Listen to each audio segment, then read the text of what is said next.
শুভ দুপুর বন্ধুরা, চলে এলাম দুপুরে মেনু নিয়ে। এত গরম পড়েছে, কি রান্না করবো আর কি খাবো কিছুই বুঝতে পারি না। দেখো গরম গরম ভাত এখানে রয়েছে, আর করেছি তেমন কিছু রান্না করে নিব আজকে।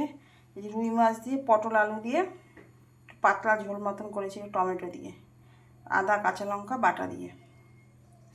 আর আজকে একটা নতুন ধরনের জিনিস, মানে অনেক দিন পরে এই জিনিসটা খাচ্ছি, মৌলা মাছের চচ্চড়ি। আলু পেঁয়াজ টমেটো সব কিছু মাখিয়ে একবারে আমি মেখে বসিয়ে দিয়েছিলাম।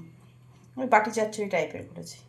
অনেকদিন ধরে ছোটো মাছ খেতে ইচ্ছে করছে, খাওয়াই হয় না, যে কাটা বাছার আলিশটা না খেতে ইচ্ছে করে না।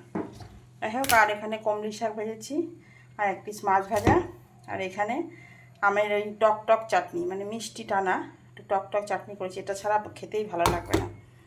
বন্ধুরা, এই হচ্ছে আজকে আমার মেনুটা কেমন লাগলো অবশ্যই জানিও। চলো টাটা।